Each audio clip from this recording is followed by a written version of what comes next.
Greetings to all of you. In today's session, we are going to start with the intermediate chemistry, which will be helpful for the international entrance or any competitive exam if you are preparing for. And India level JEE Advanced and JEE Mains exam for IITs and NIT entrance for engineering stream. NEET chemistry for medical entrance examination, Telangana and Andhra Pradesh MSET exam for BTech entrance examination. In addition to all these, if you are preparing for any competitive exam conducted by the various government segments, so this kind of session will be very much helpful, being it is the part of general science. It is a compulsory paper, compulsory kind of a concept which is included in the competitive exam session as well. Let's enter into our today's session. Name the following compound as per the IUPAC protocol. IUPAC stands for International Union for Pure and Applied Chemistry. So here IUPAC will give the rules and regulations in order to assign the name for the given compounds. This is the kind of compound you can see. Potassium cation is there and chlorine accompanied by 3 oxygens and one load is residing lone pair of electron. And the entire sphere kept in a square bracket, and here you can notice the negative charge.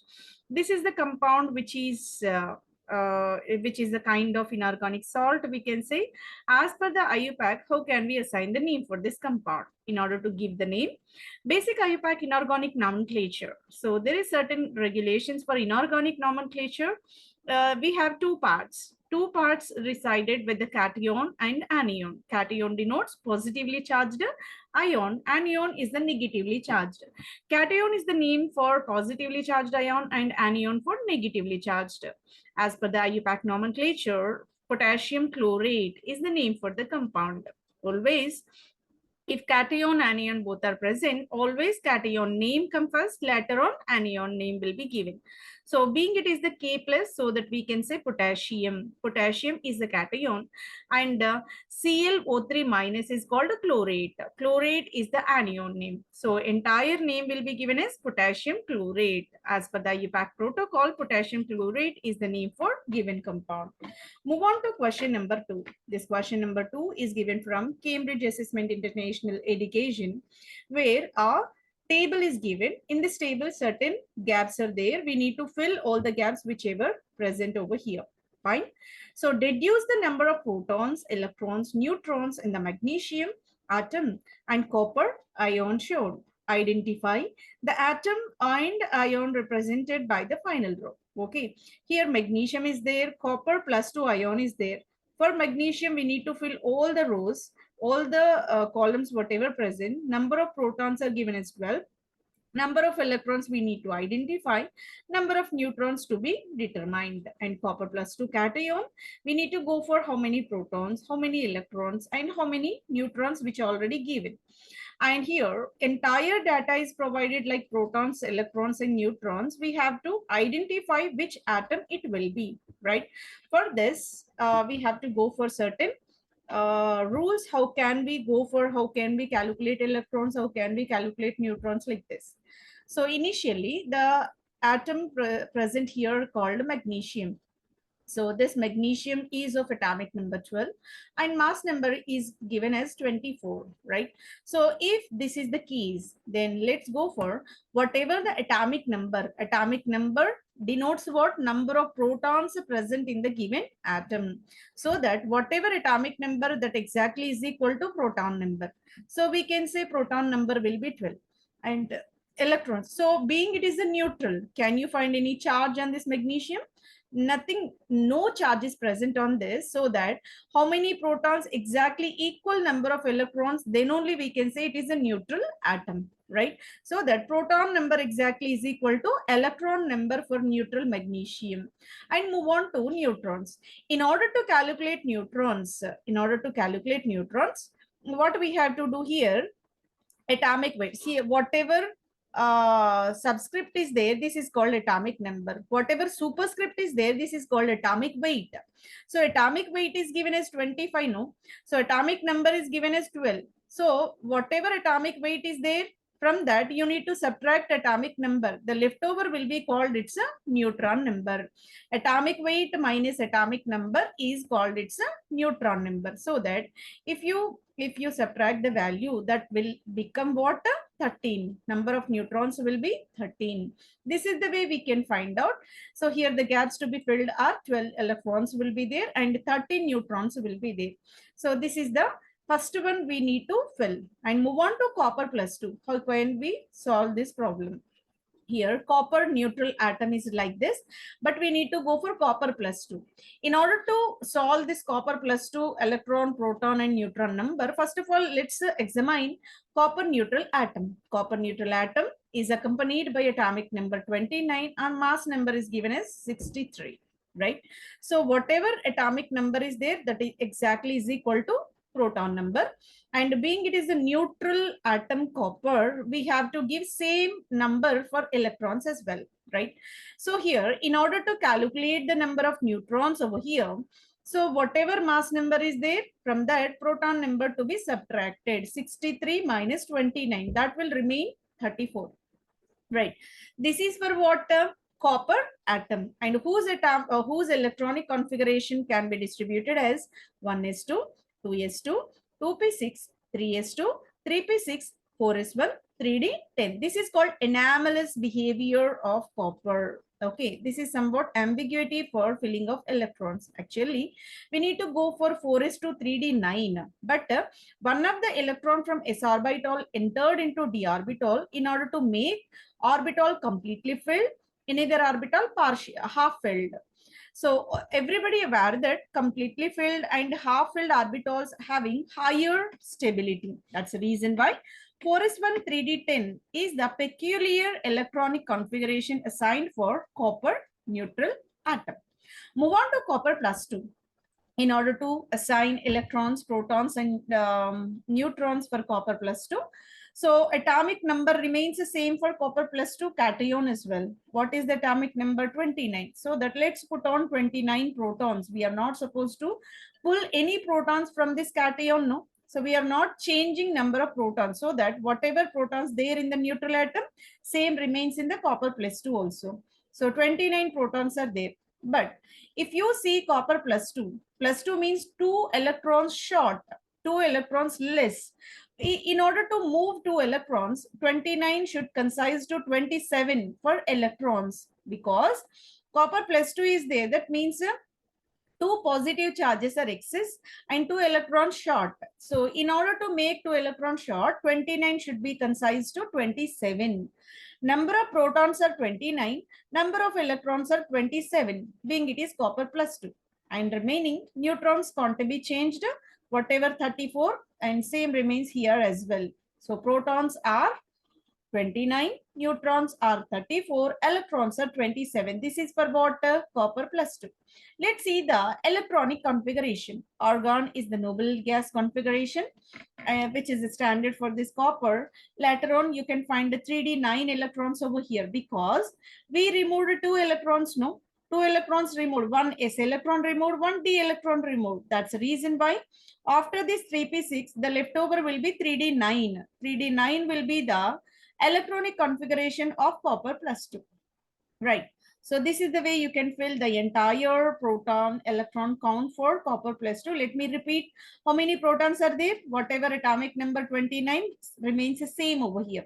And the number of electrons, being it is the plus 2, so that remove 2 electrons and it will become 27. Proton count to 29, electron count to 27, and a neutron count is 36. How can we calculate neutron count? Atomic weight minus atomic number, that will give the neutron number, right? So this is the way you can go for number of neutrons. And last one, entire proton count, electron count, neutron count, everything is given except what atom it will be, or else what ion. 2 possibilities you have, either atom or ion. We have to find out. Proton count is 17. If proton count is 17, that will give the hint that atomic number is 17. The element in the periodic table with the atomic number 17 is the chlorine. This atom is called what? Chlorine, right? Where 17 protons will be there. So if you are taking chlorine atom, so that proton count exactly is equal to electrons, 17 electrons will there, 17 neutrons also will there. Okay, that is for chlorine atom. But in the table, what they mentioned, electron count will be 18. This is the kind of logical thinking we need to specify, because so protons are 17, but electrons are 18. That means one excess electron is there. Excess electron is given by negatively charged. That negatively charged species is called chloride rather than chlorine. We are not supposed to put chlorine in the table.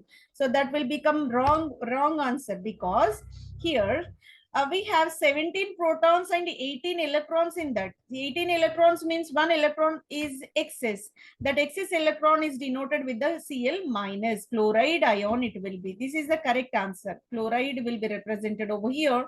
So this is the kind of representation for chloride atom. Chloride ion, sorry. So where you can find a negatively charged chloride like this. Okay, so that let me put a Cl minus in this vacant site. Okay, this is the way we can fill the entire table based on the element provided, its atomic number and atomic mass. It is obvious to calculate whatever elemental particles present, which are also called as subatomic particles. Protons, electrons, and neutrons together are called subatomic particles. Why they are called subatomic particles? In order to construct the atom, these are very essential, so that these are called subatomic particles. This can be understood. Okay, if subatomic particles are known to you, it is possible to identify what element it will be. If element is known to you, you can reduce all the subatomic particles which present in that atom. This is the way we can answer question number 2. And move on to question number 3. Question number 3 is collected from JEE Advanced 2022 question paper conducted in the month of August along with the solution. Fine. The weight percentage of hydrogen is given in the given product Q, formed in the following reaction sequence. The starting compound taken as a chlorobenzene. These many reagents added on this chlorobenzene at different conditions, and final product is said to be a Q, which is the major product. For this major product, what hydrogen percentage is there, that to be calculated, right? Whenever chlorobenzene was taken, initially added with sodium hydroxide, it is the kind of substitution reaction at 623 Kelvin and 300 atmospheric pressure. Concentrated sulfuric acid, concentrated nitric acid, this together known as nitration mixture, which will give nitronium ion electrophile, so that nitration takes place on the benzene ring.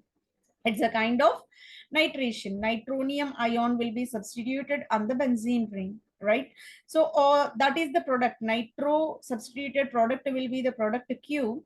In that, what hydrogen percentage is there, that to be calculated. It is the kind of question given from organic chemistry and with the analytical extension part, right? So atomic mass of hydrogen. So this is the data provided we need to utilize for the calculation for percentage of hydrogen. Hydrogen atomic mass is given as 1, carbon will be 12, nitrogen will be 14, oxygen is 16, sulfur will be 32, chlorine will be 35. All these are the atomic masses, and the answer to be expected as 1.31. Let's see how can we get this. In order to calculate, first of all, we have to solve the reactant to product. In order to get that, move on step by step product formation. First of all, chlorobenzene will be taken, added with sodium hydroxide at high temperature and high pressure. Whenever these are the conditions, the sodium hydroxide will be substituted at the chloro, so that we will get sodium phenoxide. The product called sodium phenoxide. What will be removed? Sodium positive, chloride negative will be removed. HCl, hydrochloric acid will be removed. H plus and Cl minus will be removed. NaO will be substituted, so that it is called sodium phenoxide. The sodium phenoxide is orthopara directing one. Orthopara directing means it will give the electrons to the benzene ring, and it will increase the electron density in the benzene ring, and it will give the substitution at a second, fourth, and sixth positions. More electron density at these positions, more will be the probability for the substitution. So that sulfuric acid nitric acid mixture under concentrated conditions called a nitration mixture, which generates NO2 positive. NO2 positive is called a electrophile. This is the kind of electrophilic substitution reaction which will be carried at high electron density positions. What are high electron density positions? Second one, fourth one, and sixth one. These are called ortho and para positions. And moreover, this sodium phenoxide is the salt, no? ONA is called salt kind of thing. Whenever these acids are added, acid hydrolysis also carried, ONA is turned into OH. Being it is a nitration mixture, nitration carried it to three positions, second, fourth, sixth, trinitro, and leftover will be phenol. The leftover will be called phenol. Trinitrophenol, commonly known as picric acid. It is the yellow color solid substance called picric acid. It is a colored matter. Okay, this kind of compound will be generated. This picric acid simply written in the molecular formula. How many carbons you see? C6 will be there. Hydrogens, if you count, here free hydrogen, here free hydrogen, here free hydrogen. Hydrogens are 3. Can you count nitrogen atoms over there? 1, 2, 3. 3 nitrogen atoms are there, N3. And how many oxygen can you see?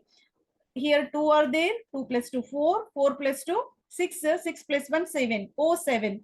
So entire molecular formula is given as C6H3N3O7. This is the molecular formula of what?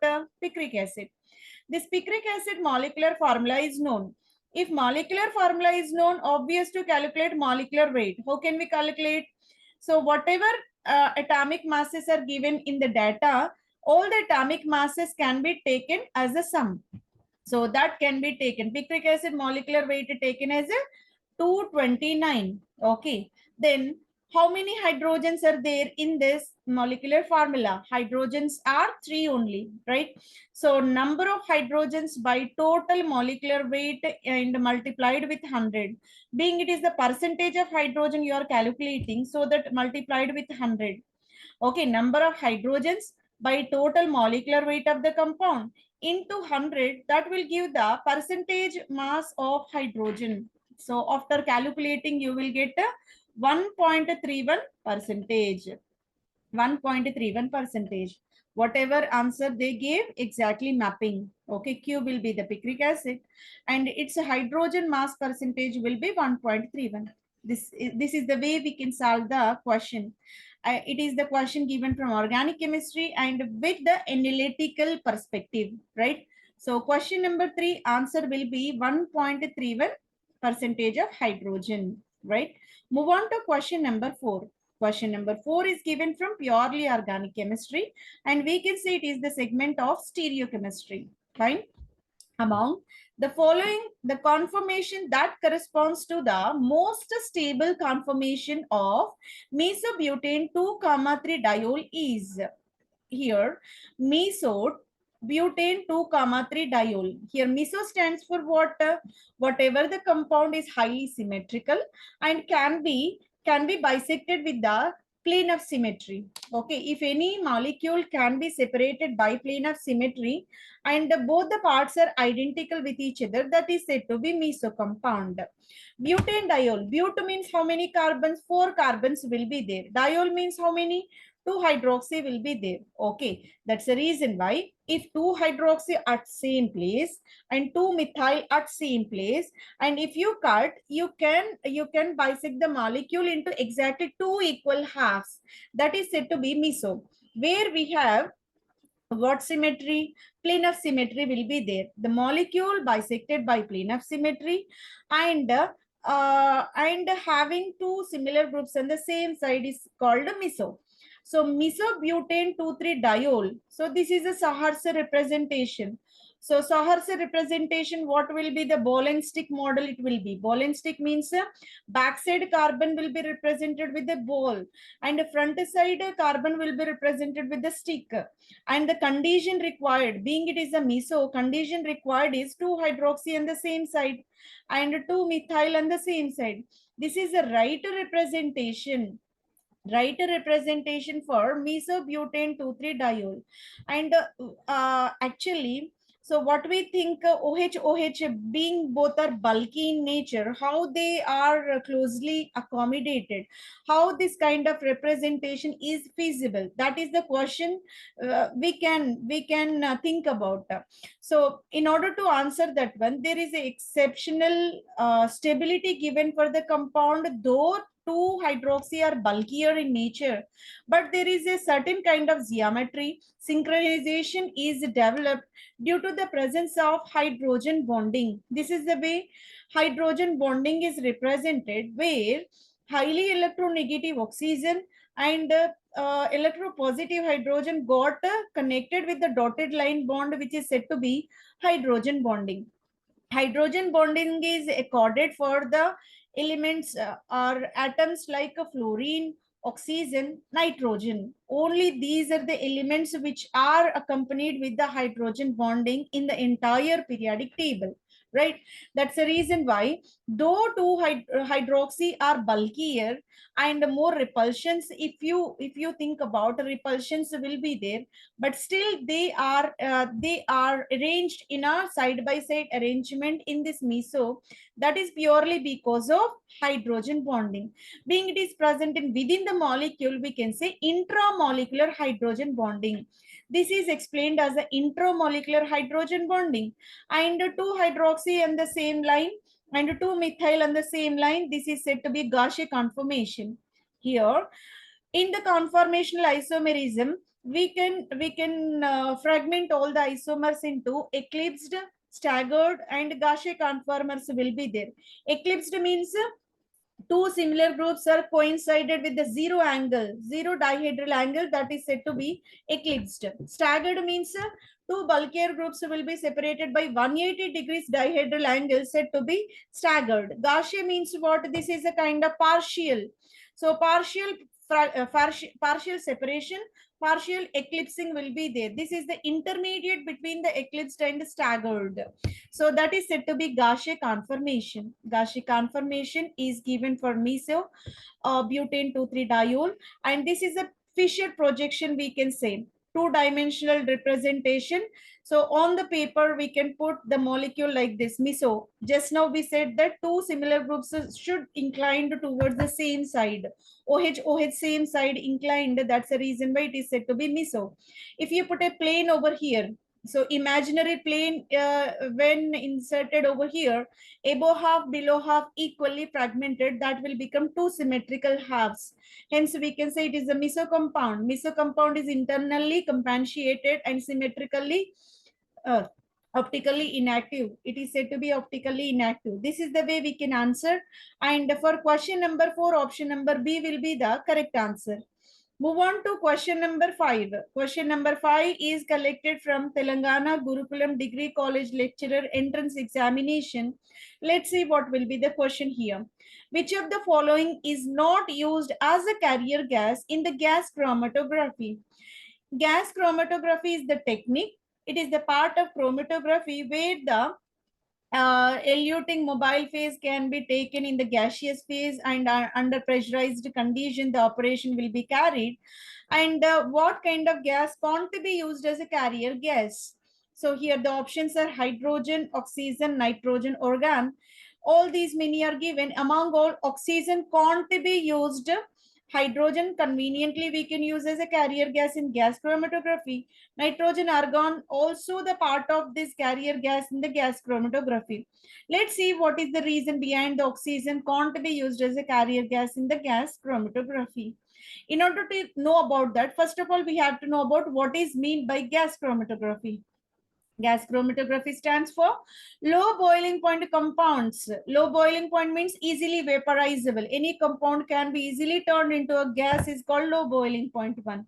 And being low boiling point, gaseous compound it is, so that it will be accompanied by high vapor pressure. Always gas is accompanied by high vapor pressure.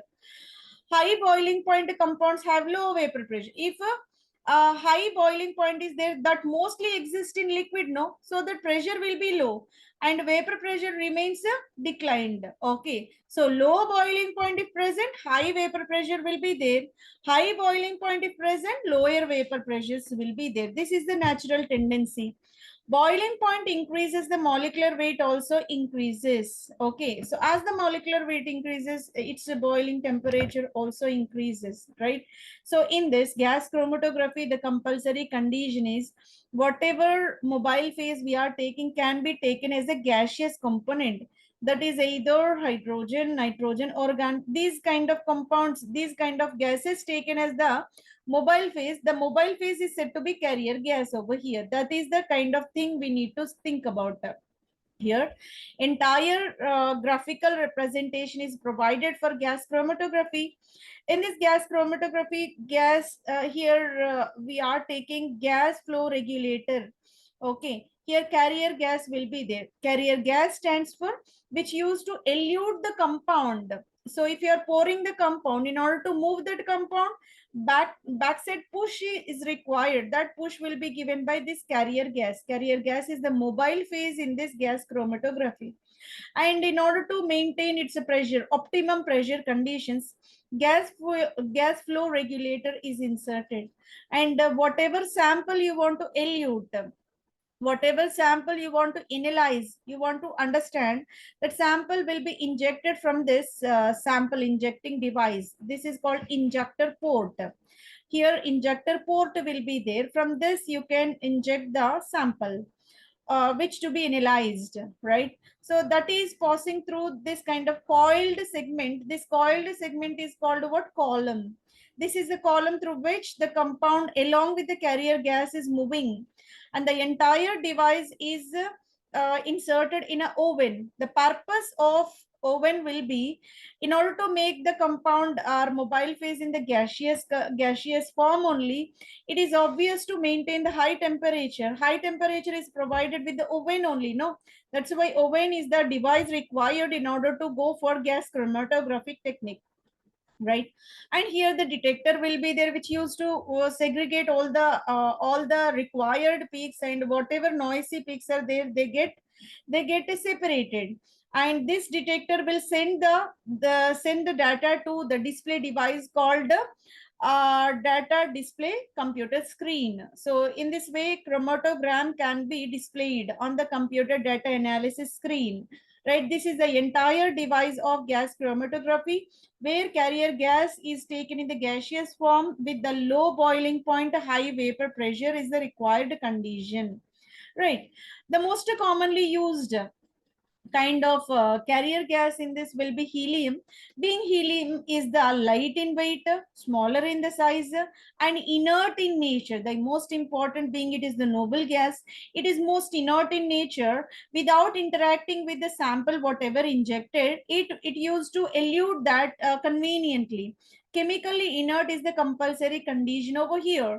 And being it is the mobile phase of lighter in weight, can move very conveniently, and the analyte can be eluted very easily, so that separation is accomplished with the high resolution, high quality kind of analysis is possible by means of this helium, right? So carrier gas is a kind of mobile phase, we can say, and we need to apply the pressure in the range of 10 to 50 psi.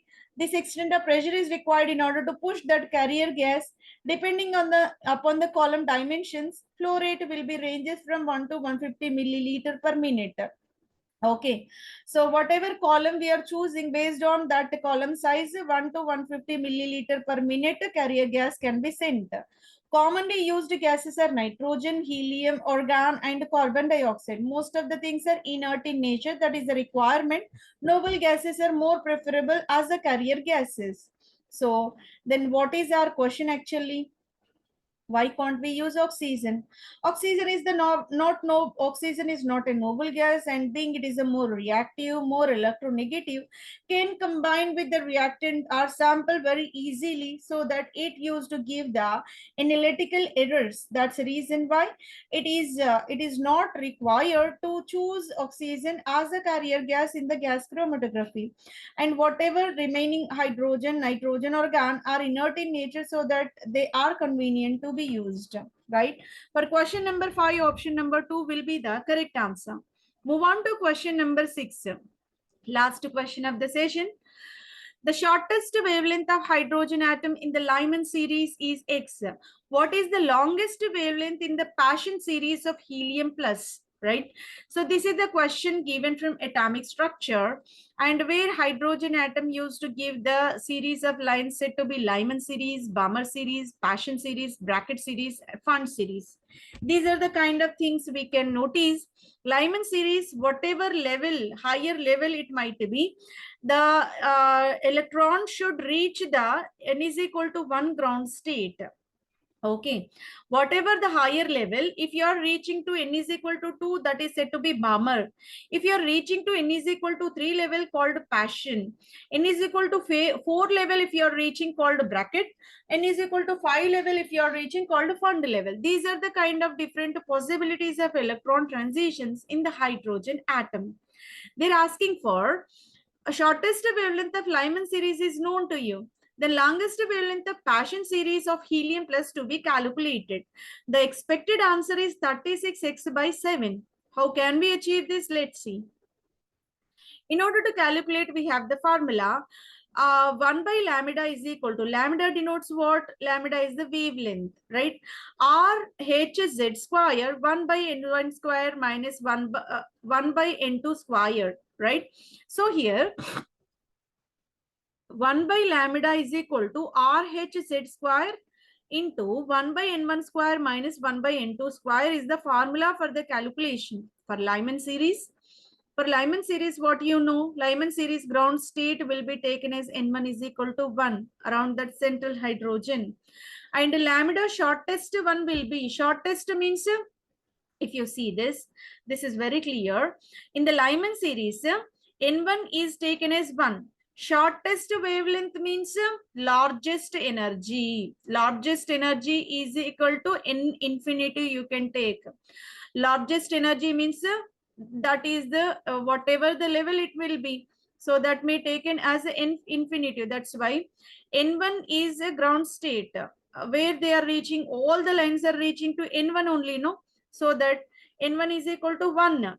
N2 is equal to shortest wavelength they are asking for. Shortest means longest energy. Energy and wavelength both are reciprocal to each other. That's why N2 can be taken as infinity. Whatever highest energy level is there, that you can assign over here. As per this table, you can go with the n is equal to 7. For if this table only considered n is equal to 7, that means n2 is equal to 7 you have to put. But in general, we can say infinity. We don't know. Okay. RH, this Rydberg constant value is given as 1 by x for hydrogen atom, because they are saying about its its value for Lyman series, its value is given as x, no? So this is the one for RH value, right? So move on to Paschen series. They are asking for what is the longest wavelength in the Paschen series of helium plus. In order to calculate the line in the Paschen series, N1 is taken as 3. What is the ground state around the central hydrogen? This is a Paschen, no? For this Paschen, ground state around the central hydrogen will be 3. Okay. So N1 is taken as 3. Then what will be N2? Here the condition is longest wavelength. Longest wavelength stands for shortest energy. Okay, shortest energy is given from next level only. So here shortest energy gap is next level only, that is n is equal to 4 can be taken. That's why we kept n2 is equal to 4. I think it is very clear. So n1 is equal to 3, n2 is equal to 4. This is the way given for Paschen series. Okay, and being it is the helium plus, Z value is given as atomic number is given as 2. Okay, 1 by lambda is equal to R into the same formula we are taking here. 1 by lambda is equal to R into Z square into 1 by N1 square minus 1 by N2 square. That is only the formula we are utilizing. R is taken as, here what they are saying, R is given as 1 by X. That only we substituted. R value is taken as 1 by X. Okay. And the next Z. Z square can be taken, that is 2 square value we have to put over here, and 1 by N1 square minus 1 by N2 square. 1 by N1 square, 1 by 3 square minus 1 by 4 square. Square I kept like this. Okay, so this is the term indicates the superscript. This 2 is the superscript. Okay, so it will become 1 by X into here atomic number can be taken, and 1 by 3 square 1 by 9 minus 1 by 4 square 1 by 16.